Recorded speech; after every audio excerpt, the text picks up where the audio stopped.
Everyone welcome to my YouTube channel let with Kanika. आज हम करेंगे यूपी जूनियर सुपर टेट का यूथ कंपटीशन टाइम्स का साइंस का प्रैक्टिस सेट 9।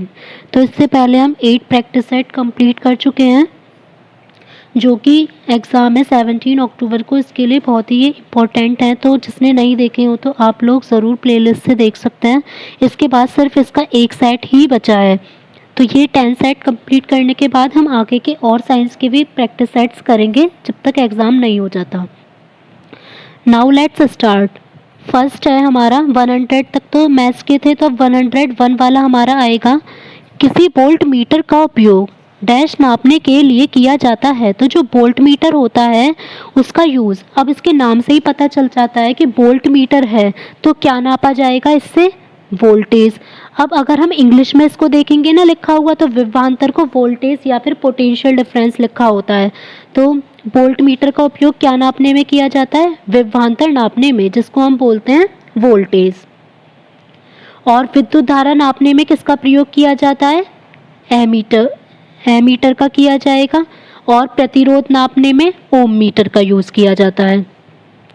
और अब ये कि वोल्ट मीटर होता क्या है, अगर इसकी डेफिनेशन भी किसी किसी में पूछ लेते हैं, जैसे डेफिनेशन दे देंगे और हमसे पूछ लेंगे कि ये किसकी डेफिनेशन है या नाम। तो किसी भी विद्युत परिपथ में जो कोई भी सर्किट होगा तो किसी दो पॉइंट्स के बीच में विभवांतर को नापने वाला जो इंस्ट्रूमेंट होता है उसे कहेंगे वोल्ट मीटर। इसका आविष्कार कब हुआ था, 1819 ईस्वी में हुआ था। और किसने किया था, ऑरस्टेड ने। तो ये एक क्वेश्चन से हमें इससे रिलेटेड कई सारे क्वेश्चंस पता चल गए। नेक्स्ट है, एक समान वेग से चलती किसी वस्तु का त्वरण कितना होगा। तो अगर कोई वस्तु एक समान वेग से चल रही है, मीन्स जो उसकी वेलोसिटी है वो चेंज ही नहीं हो रही है, और वस्तु के जो वेग में परिवर्तन की दर है उसको बोला क्या जाता है, त्वरण। त्वरण यही होता है, एक्सेलरेशन, कि जैसे कोई भी वस्तु चल रही है तो उसका वेग जो वेलोसिटी में जितना चेंज हो रहा होगा उसकी जो दर होगी उसको त्वरण बोला जाता है। लेकिन जब वो एक समान वेग से चल रही है, मीन्स उसमें जो चेंज है वो कितना है, ज़ीरो। अगर उसमें चेंज ही नहीं हो रहा है तो वस्तु का त्वरण कितना हो जाएगा, ज़ीरो, शून्य।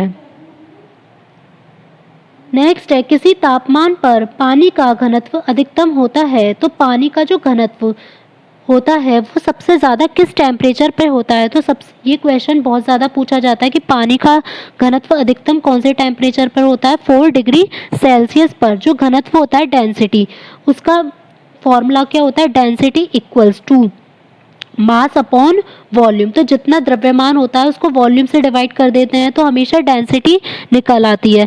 तो क्या, और ये भी पूछा जाता है कि जब पानी को गर्म करते हैं तो उसका आयतन घटता है या बढ़ता है। तो ये इसी से ही रिलेटेड है।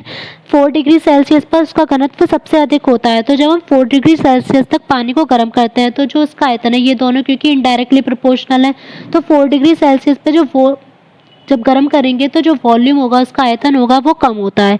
लेकिन जब 4 डिग्री सेल्सियस के ऊपर जब गर्म करते हैं, जब 4 से ज़्यादा होगा हमारा कितना भी टेम्परेचर, तो उसका आयतन अपोजिट हो जाता है, क्योंकि घनत्व कम होने लगता है तो आयतन बढ़ने लगता है। तो ये याद रखना है कि 4 डिग्री सेल्सियस पर जो है घनत्व सबसे ज़्यादा होता है, इसी वजह से आयतन कम होता है।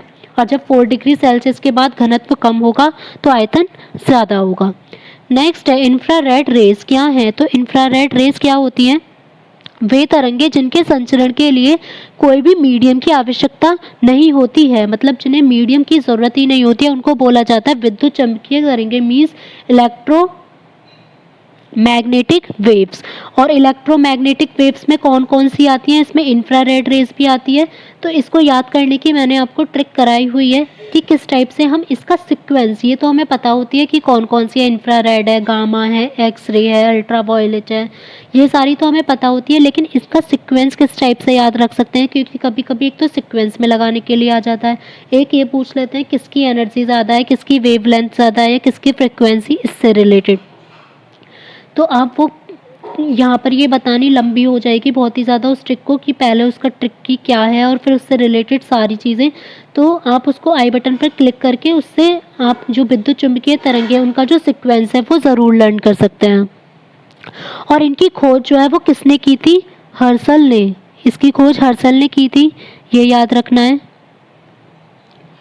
नेक्स्ट है, निम्नलिखित में से किसे सोनार की मदद से मापा जाता है। तो सोनार जो होता है उसकी मदद से किसको मापा जाता है। तो सोनार की मदद से एक तो हवाई जहाज़ों की दूरी नापी जाती है, या फिर जंगलों में जानवरों द्वारा उत्पन्न ध्वनि या वायुयानों की ध्वनि पिच, या फिर पानी के अंदर मौजूद वस्तुओं की दूरी, दिशा और गति। तो ये ढंग से दिखा देते हैं ऑप्शन डी। तो सोनार से क्या नापा जाता है? जो पानी के अंदर मौजूद वस्तुएं होती हैं उनकी दूरी, दिशा और गति, ये चीज़ें सोनार से नापी जाती हैं। तो आंसर हो जाएगा ऑप्शन डी। नेक्स्ट है 20 सेंटीमीटर की वक्रता की त्रिज्या वाले एक अवतल दर्पण की फोकस दूरी क्या होगी? तो इसमें हमसे नॉर्मल पूछा गया है, तो चाहे अवतल लिख रहा हो चाहे उत्तल लिख रहा हो, लेकिन फॉर्मूला एक ही रहेगा। इसको हम किससे डिनोट करते हैं? वक्रता त्रिज्या को आर से और फोकस दूरी को एफ से। तो एफ इक्वल्स टू होता है r/2। तो कितना हो जाएगा? 20/2 means 10 centimetre. Option D. Next है पावर ट्रांसफॉर्मर की कार्य प्रणाली का सिद्धांत डैश पर आधारित है। तो जो ट्रांसफॉर्मर होता है उसका जो सिद्धांत होता है वो जो किस प्रणाली पर कार्य करता है, वो करता है फैराडे के नियम पर। Option D. नेक्स्ट है निम्नलिखित में से कौन सी धातु विद्युत की बेहतर सुचालक है? तो जो विद्युत इलेक्ट्रिसिटी की अच्छी कंडक्टर सबसे ज़्यादा कौन सी होती है? एक तो होती है सोना और एक चांदी, सबसे अच्छी यही होती है। तो ऑप्शन के अकॉर्डिंग अगर हम देखें तो सोना तो दिया नहीं है, तो क्या हो जाएगा हमारा? चांदी मीन्स सिल्वर, और इसका साइन क्या होता है? Ag, और परमाणु क्रमांक 47। और ये पूछा जाता है कभी कभी कि मुक्त अवस्था में कौन सी धातुएं पाई जाती हैं? तो मुक्त अवस्था में भी सोना और चांदी ये दोनों ही पाई जाती हैं। नेक्स्ट है विद्युत बल्ब पर प्रदर्शित विद्युत की रेटिंग 1000 वाट का क्या मतलब है? जैसे बल्ब होता है, देखा होगा बल्ब, तो उस पर वाट का लिखा होता है कि वो कितने वाट का बल्ब है। जैसे इस बल्ब में दिया है कि वो 100 वाट का है, तो वो 100 वाट जो है क्या चीज़ शो करता है? बल्ब प्रति घंटे 100 जूल विद्युत ऊर्जा व्यय करता है, मीन्स वो 1 घंटे में 100 जूल ऊर्जा खर्च करेगा, या 1 सेकंड में 100 जूल ऊर्जा खर्च करेगा, या 1 मिनट में 100 जूल ऊर्जा खर्च करेगा, या 1 घंटे में 100 किलो जूल ऊर्जा खर्च करेगा। तो वाट को हम, ये किसका मात्रक होता है? पावर का मात्रक होता है। इस पावर का फॉर्मूला जो होता है वो क्या होता है हमारा?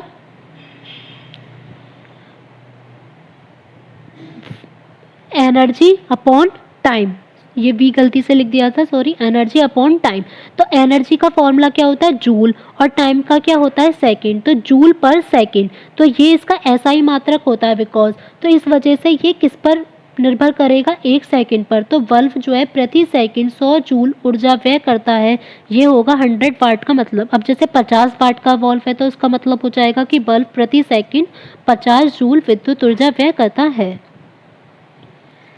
नेक्स्ट है एक परिणाम मित्र का कोर पटलित क्यों करते हैं? तो पटलित मीन्स क्या होता है? लैमिनेशन। जैसे हम अपनी मार्कशीट पे लैमिनेशन कराते हैं ना, तो ऊपर की जो परत होती है उसको लगाने को कहते हैं हम लैमिनेशन। तो ट्रांसफॉर्मर जो होती है, जो उसकी कोर होती है, वो किसकी बनाई जाती है? ये भी पूछ लेते हैं।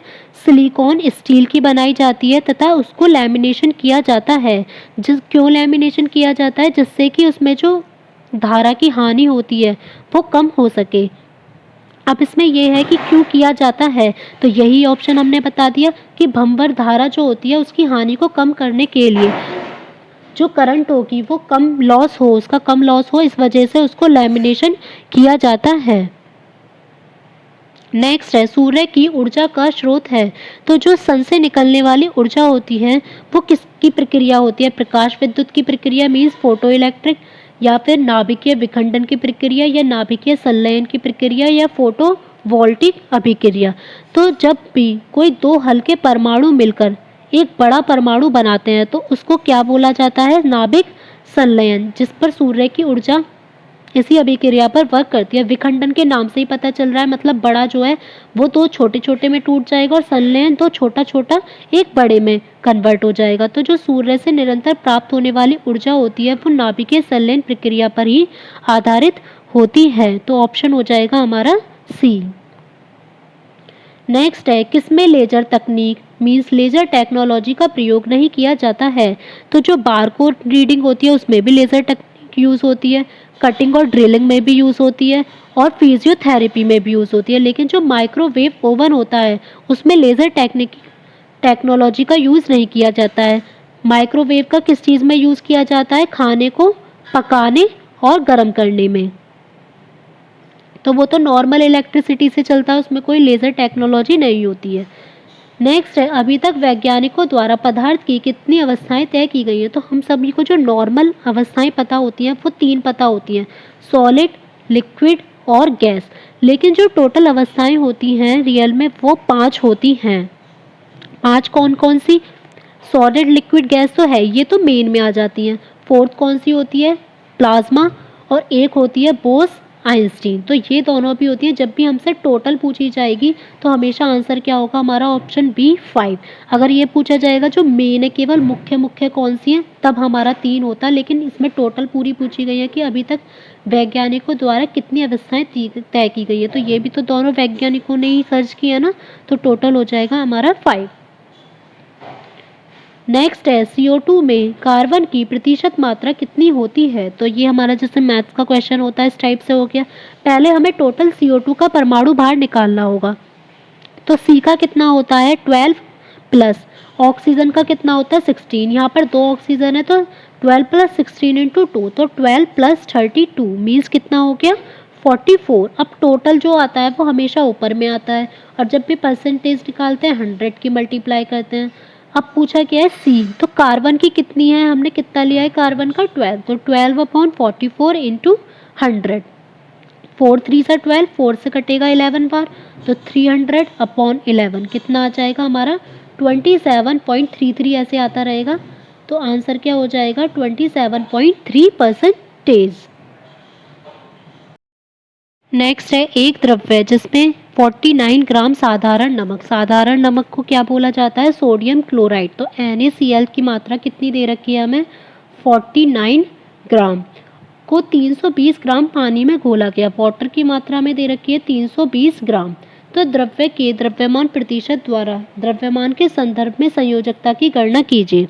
तो जब भी हमसे ये पूछा जाएगा तो जो कम मात्रा में होता है उसको क्या बोलते हैं? विलेय। तो जो नमक है ये क्या हो जाएगा? विलेय। और जो ज़्यादा मात्रा में होता है, जैसे पानी में घोल रहे हैं नमक को, तो ये क्या हो जाएगा? विलायक। तो पूरा जो विलियन है सॉल्यूशन वो कितना हो जाएगा हमारा? 49 प्लस 320, इसको ऐड करेंगे तो हमारा आ जाएगा 369 ग्राम। तो जब भी हमें ऐसे द्रव्यमान की गणना करनी होती है तो क्या फॉर्मूला होता है? विलेय का द्रव्यमान मीन्स 49 जो विलेय है कम अपॉन पूरा सॉल्यूशन 369 इंटू 100। अब ये जब इसको सॉल्व करेंगे हम, ये देख लेते हैं पहले ये 7 से कट होगा या नहीं। 7 से तो कट नहीं होगा, तो हमारा आएगा 4900/369। तो जब इसको डिवाइड करेंगे तो हमारा आएगा 13.28%। तो आंसर हो जाएगा ऑप्शन डी 13.28%। नेक्स्ट है, परमाणु क्रमांक 17 वाला एक तत्व नीचे दिए गए किसी परमाणु क्रमांक के तत्व के समान विशेषताएं रखेगा। अब हमें पता है कि जो 17 होता है वो किसका होता है? क्लोरीन का होता है। और ये कौन सा ग्रुप है? हैलोजन ग्रुप होता है।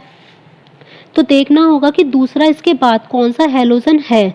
तो जो 35 है नेक्स्ट, क्लोरीन के बाद क्या आता है? ब्रोमीन। और ब्रोमीन का कितना होता है? परमाणु क्रमांक 35। तो हमारा जो जिसकी इसके सेम प्रॉपर्टीज़ होंगी वो किसकी हो जाएंगी? 35 की। और अगर ये नहीं पता हो कि ब्रोमीन का होता है 35, तो हमें इसका इलेक्ट्रॉनिक विन्यास देखना होगा। जैसे 17 है, 17 का जब हम करेंगे तो 1s2 2s2 2p6 3s2 3p5। अब हमारा ये आ गया।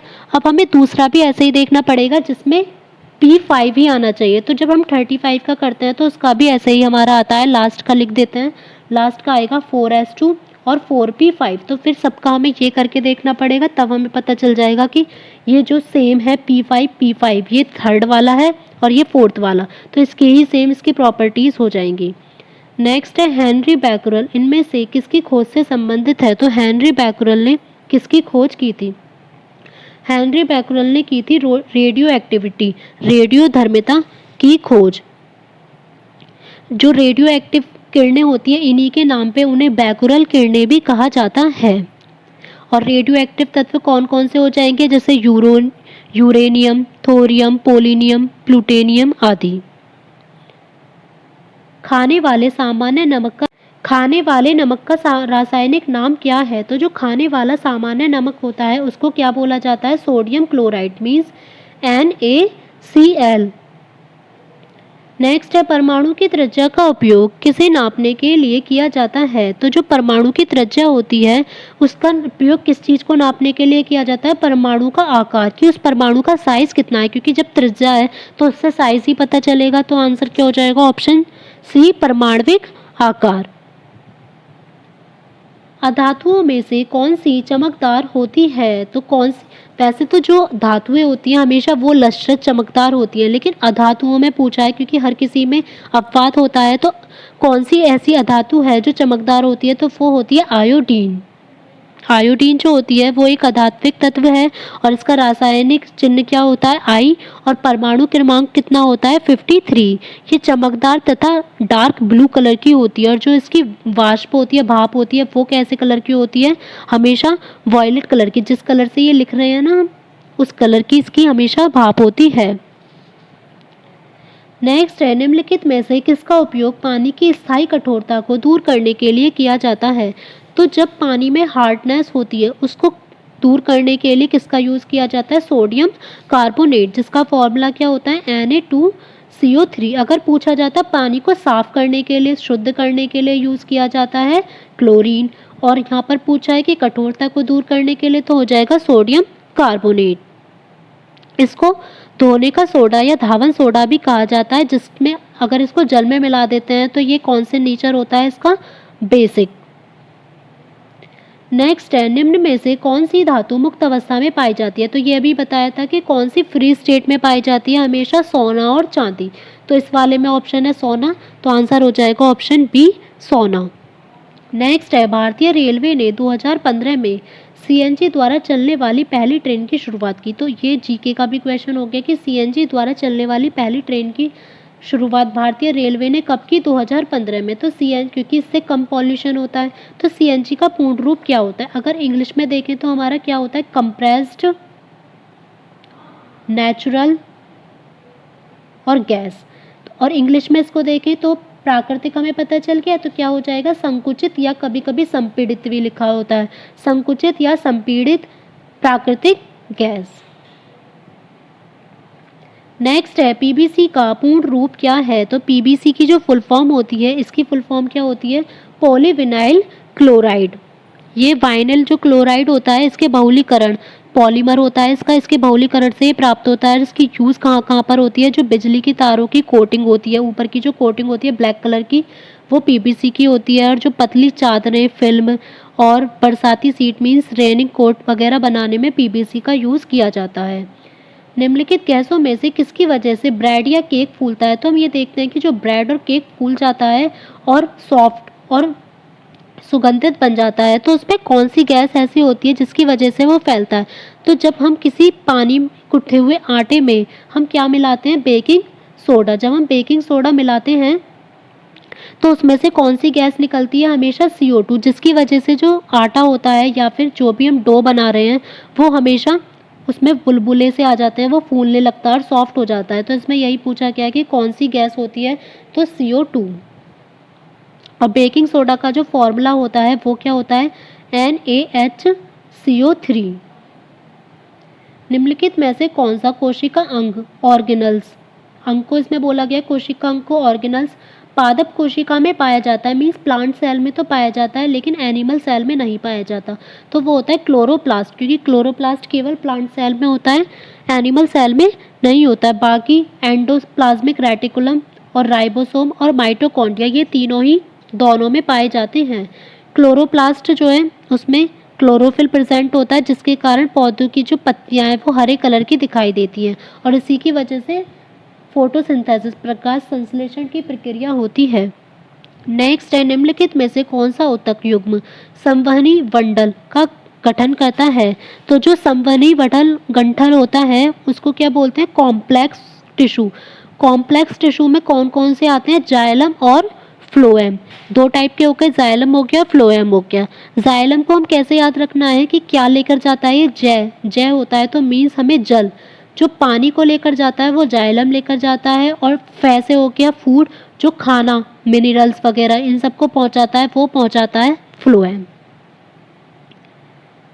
ओरिजिन ऑफ स्पीसीज नामक पुस्तिका किसके द्वारा लिखी गई है? तो ओरिजिन ऑफ स्पीसीज ये लिखी है चार्ल्स डार्विन ने। ये कब प्रकाशित हुई थी?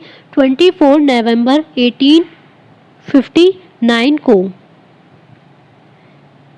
नेक्स्ट है, जानवरों के किस फाइलम या संघ को फ्लैट वॉर्म मीन्स चपटे कृमि, जो चपटे वॉर्म्स होते हैं उन्हें वो किसको कहा जाता है? तो ये कहा जाता है प्लेटीहेलमिन्थ्स को। इनके लक्षण क्या होते हैं? जो इनका शरीर होता है वो 3 स्तरों से मिलकर बना होता है और इनका जो शरीर होता है वो चपटा होता है, जिसकी वजह से इन्हें फ्लैटवॉर्म बोला जाता है। और जो इनका पाचन तंत्र डाइजेस्टिव सिस्टम होता है वो कभी भी विकसित नहीं होता। और इसमें आते कौन से हैं? जैसे फीता कृमि, ये सब जो भी कृमि वाले होते हैं, वॉर्म्स होते हैं, वो इसमें आएंगे। नेक्स्ट है, केला किस विटामिन का अच्छा स्रोत है? तो केले में सबसे अधिक मात्रा में कौन सा विटामिन पाया जाता है? Vitamin B. उसके अंदर भी अगर पूछ लें तो B1 B2 अगर इस टाइप से दे दें तो B6 पाया जाता है 33%। वैसे तो ये सी में भी पाया जाता है, लेकिन अच्छा स्रोत जो सबसे ज़्यादा होता है वो विटामिन B6 का होता है। मनुष्य के शरीर में उपस्थित निम्न में से किस कोशिका में केंद्रक नहीं होता है? तो तंत्रिका कोशिका में भी केंद्रक होता है, न्यूरॉन में, श्वेत कोशिका WBC में भी, और स्नायु तंत्र में भी। जो एरिथ्रोसाइट होती है ये कौन सी होती है? RBC, रेड ब्लड सेल्स, लाल रक्त कोशिकाएं, इनमें केंद्रक नहीं पाया जाता है। और ये पूछ लेते हैं कि RBC का निर्माण कहाँ पर होता है? तो वो होता है अस्थि मज्जा में। और जो इनकी मृत्यु होती है मीन्स ये खत्म कहाँ पर होती है? प्लीहा में। इनका जो जीवन काल होता है वो पूरा 120 दिन तक होता है।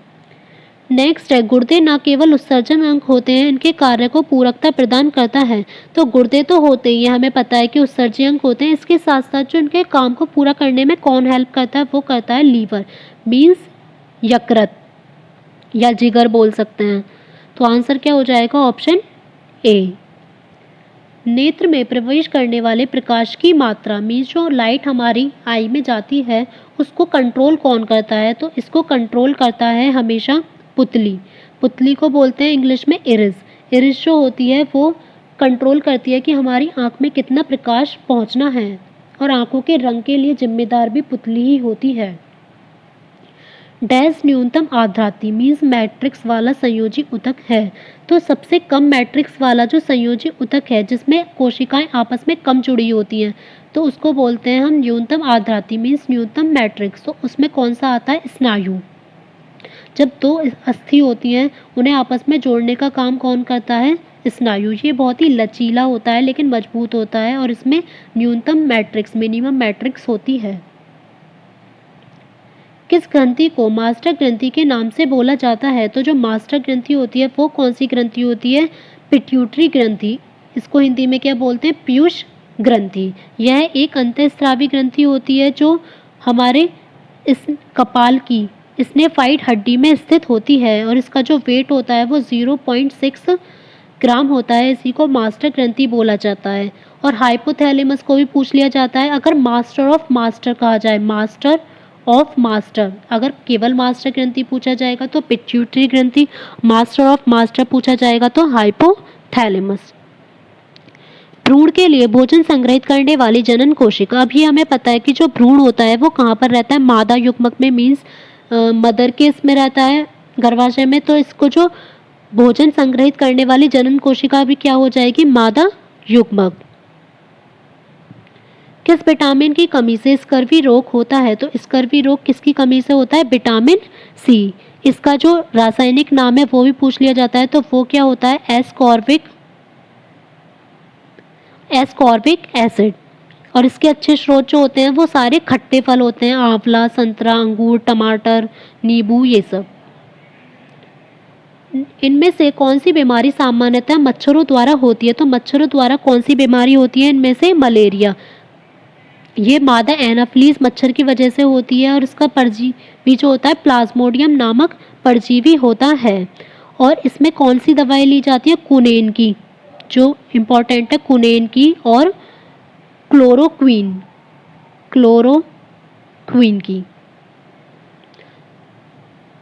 मवेशियों में मुख तथा पैरों के रोग किसके कारण होते हैं? तो जो मवेशी एनिमल्स वगैरह होते हैं, उनमें जो उनके मुंह और पैरों में डिसीजेस होती हैं, वो किसकी वजह से होती हैं? विषाणु मीन्स वायरस की वजह से। किस कृमि के कारण फील पाँव होता है? फील पाँव को ही हाथी पाँव रोग भी बोला जाता है, इसे फाइलेरिया भी कहा जाता है, या हाथी पाँव या फील पाँव। ये जो होता है ये किसकी वजह से होता है? इसी के नाम से है ये, फाइलेरी कृमि, फाइलेरी वॉर्म की वजह से ये रोग होता है। निम्नलिखित में से कौन सा एक कोशिकीय हरित शैवाल है? तो जो ग्रीन एल्गी है वो कौन सी है इनमें से? Chlamydomonas, option C. नेक्स्ट है, एक फूल के प्रजनन का भाग कौन सा है? तो जो फूल के रिप्रोडक्शन का भाग होता है, पुंकेसर तो हमें पता ही है, तो दूसरा कौन सा होता है? पुंकेसर और कार्पल्स, और हिंदी में लिखा होता है तो पुंकेसर और स्त्री केसर। निम्नलिखित में से कौन रंध्रों के बंद होने और पत्तियों के गिरने में मदद करता है? तो जो स्टोमेटा छोटे छोटे पोर्स होते हैं ना लीव्स पे, तो वो जो बंद होते हैं और जो लीव्स होती हैं वो गिरती हैं, वो किसकी वजह से गिरती हैं? तो वो गिरती हैं हमेशा एब्सिसिक एसिड की वजह से। ये क्या करता है? ये पौधों की वृद्धि को रोकता है, तो इसकी वजह से ही स्टोमेटा जो होते हैं वो बंद हो जाते हैं और पत्तियां गिरने लगती हैं।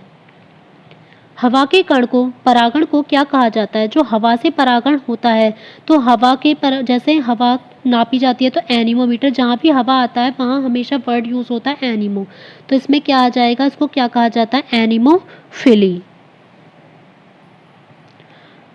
जब जल द्वारा परागण होता है तो उसको बोला जाता है हाइड्रोफिली। पौधे के किस भाग से हमें कॉफ़ी मिलती है? तो जो कॉफ़ी मिलती है वो किस भाग से मिलती है हमें? फली से। कॉफ़ी में सबसे ज़्यादा जो पदार्थ पाया जाता है वो कैफीन पाया जाता है, जो हल्का सा उद्दीपक का प्रभाव डालता है। और भारत में कॉफ़ी का उत्पादन सबसे ज़्यादा कहाँ पर होता है? कर्नाटक, केरल और तमिलनाडु में। नेक्स्ट है, एंटोनी वॉन वेन लीवनहॉक किसकी खोज के लिए प्रसिद्ध हैं? तो इन्होंने किसकी खोज की थी? माइक्रोस्कोप की 1863 में। और अगर ये आ जाता है कि जीवाणु इसमें दिया नहीं है, मेन जो इन्हें माना जाता है वो बैक्टीरिया की खोज के लिए माना जाता है, तो ये जो बैक्टीरिया की खोज है वो इन्होंने माइक्रोस्कोप की मदद से ही की थी, तो इसीलिए इसमें ऑप्शन आया है माइक्रोस्कोप। रेगिस्तानी पौधों की बाह्य त्वचा, जो डेजर्ट प्लांट्स होते हैं उनकी बाहरी वाली परत पे हमेशा वैक्स मोम जैसा पदार्थ पाया जाता है, तो ये पदार्थ क्या होता है? ये पदार्थ होता है क्यूटिन। नेक्स्ट है, पदार्थ की उन अवस्थाओं में से है जो बहुत ही कम घनत्व वाली गैस को अत्यंत कम तापमान के तहत ठंडा करके प्राप्त होती है। तो पदार्थ की अभी हमने पढ़ी थी कि 5 अवस्थाएं होती हैं, तो इसमें बतानी है वो अवस्था जो बहुत ही कम घनत्व वाली गैस को कम तापमान पे ही ठंडा करके प्राप्त होती है, तो वो होती है बोस आइंस्टीन घनीभूत, मीन्स बोस आइंस्टीन जो स्टेट होती है वो। नेक्स्ट है, रक्तहीन सर्जरी किसके माध्यम से की जाती है? तो जिसमें हमारा ब्लड ना निकले वो किसके माध्यम से की जाती है? लेज़र टेक्नोलॉजी की यूज से। लास्ट क्वेश्चन है, निम्न में से कौन सा पदार्थ तंबाकू में मौजूद होता है? तो जो तंबाकू होता है उसमें कौन सा पदार्थ मौजूद होता है? निकोटीन। कैफीन होता है कॉफ़ी में और निकोटीन हो जाएगा तंबाकू में, ऑप्शन सी। तो अगर आपको वीडियो अच्छी लगी तो इसे लाइक एंड शेयर ज़रूर कीजिएगा, साथ ही अगर चैनल पर नए हैं तो चैनल को सब्सक्राइब करना ना भूलें और बेल आइकन प्रेस कर लें ताकि आपको वीडियो के अपलोड होते ही नोटिफिकेशन मिल जाए और आपकी कोई भी वीडियो मिस ना हो पाए। Thank you.